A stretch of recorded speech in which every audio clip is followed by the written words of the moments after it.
Chapitre 51 de la méditation des souffrances de Jésus-Christ et de divers sentiments affectueux qu'on peut en tirer. Ce que j'ai dit auparavant de la manière de prier et de méditer sur les souffrances de notre Seigneur ne va qu'à lui demander des grâces.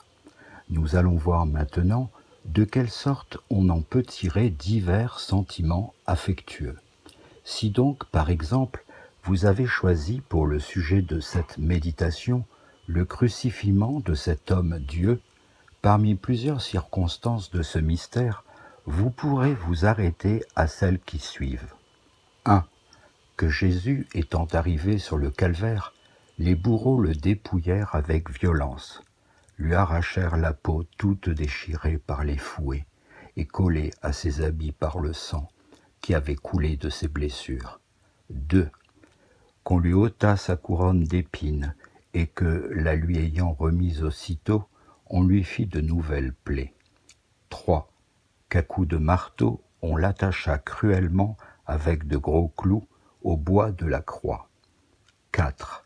Que ses mains sacrées, ne pouvant atteindre au lieu où on devait les clouer, on les lui tira si violemment qu'on lui disloqua tous les os et qu'il fut facile de les lui compter. 5.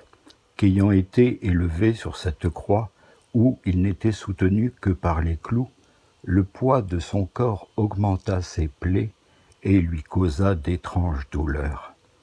Si par ces sortes de considérations ou par d'autres semblables, vous désirez exciter en votre cœur les mouvements de l'amour divin, tâchez d'arriver, par la méditation, à une sublime connaissance de la bonté infinie de votre Sauveur, qui a bien voulu souffrir, pour l'amour de vous, tant de peines.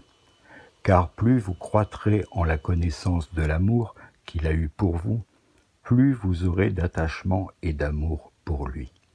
Étant ainsi convaincu de son excessive charité, vous ne pourrez vous empêcher de faire des actes de contrition, d'avoir si souvent et si indignement outragé celui qui s'est immolé lui-même pour la satisfaction de vos offenses.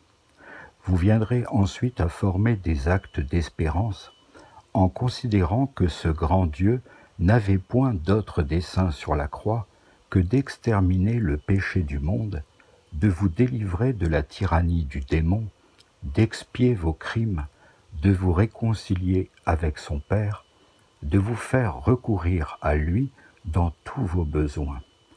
Que si, après avoir considéré ses souffrances, vous en considérez les effets, si vous remarquez que par sa mort, il a effacé les péchés des hommes, il a apaisé la colère du souverain juge, il a confondu les puissances de l'enfer, il a triomphé de la mort même, il a rempli dans le ciel les places des anges rebelles, votre douleur se convertira en joie, et cette joie s'augmentera par le souvenir de celle que le grand ouvrage de la rédemption du monde causa aux trois personnes divines, à la bienheureuse Vierge, à l'Église militante et à l'Église triomphante.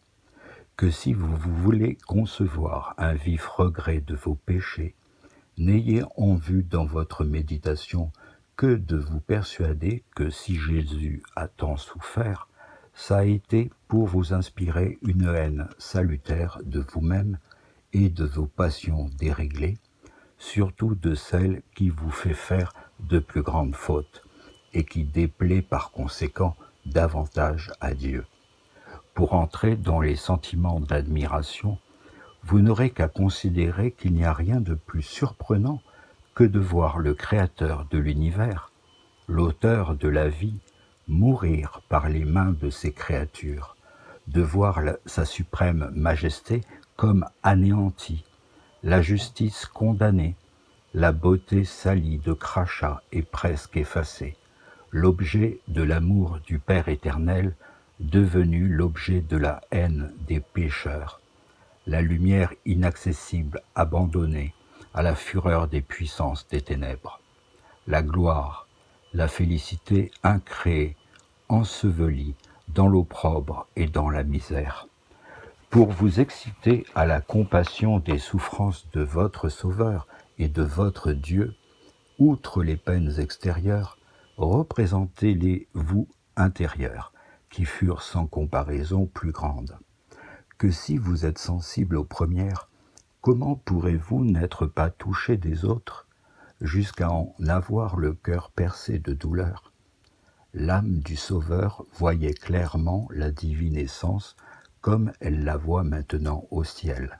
Elle savait combien Dieu mérite d'être honoré et comme elle l'aimait infiniment. Elle désirait aussi que toutes les créatures l'aimassent de toute leur force. Le voyant donc terriblement déshonoré dans tout le monde, par une infinité de crimes abominables, elle en était pénétrée d'une douleur non moins excessive de son amour, et que le désir qu'elle avait que la majesté divine fût aimée et servie de tous les hommes. La grandeur de cet amour et de ce désir était au-dessus de toute imagination, et par conséquent, il est inutile de vouloir comprendre quel fut l'excès des peines intérieures de Jésus mourant sur la croix.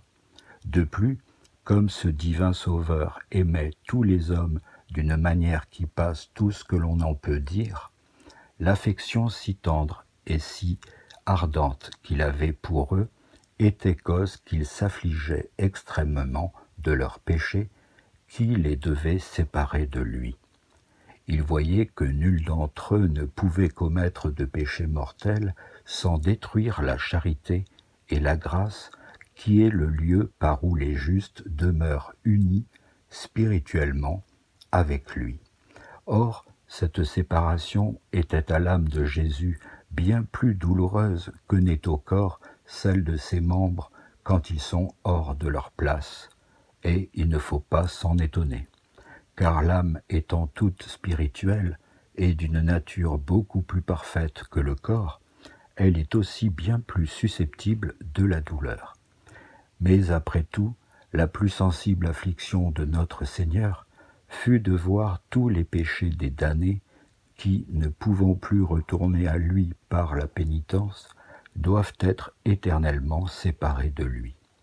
Si à la vue de tant de peines, vous sentez que votre cœur se laisse attendrir à la compassion pour votre Jésus, passez plus avant, et vous trouverez qu'il a souffert des douleurs extrêmes, non seulement pour les péchés que vous avez effectivement commis, puisqu'il est certain qu'il lui a coûté tout son sang pour vous délivrer des uns et pour vous préserver des autres.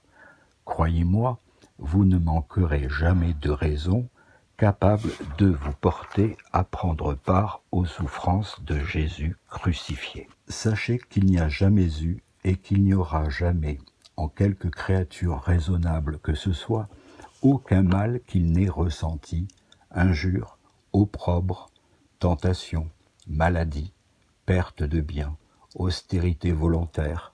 Il a ressenti tout cela plus vivement que ceux mêmes qui le souffrent en effet, car, comme ce Père charitable a une connaissance très parfaite de toutes leurs peines, grandes et petites, spirituelles et corporelles, jusqu'à la moindre piqûre et au moindre mal de tête, il ne pouvait s'empêcher d'en avoir une tendre compassion. Mais qui pourrait dire combien les souffrances de sa Sainte Mère lui furent sensibles?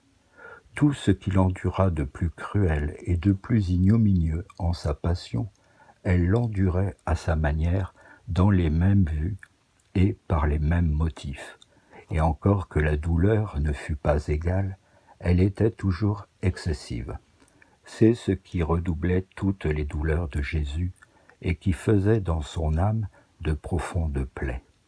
De là vient qu'une sainte âme disait avec beaucoup de simplicité que le cœur de Jésus souffrant lui paraissait comme une espèce d'enfer dont toutes les peines étaient volontaires et où il n'y avait point d'autre feu que celui de la charité. Mais enfin, quelle est la cause de tant de tourments?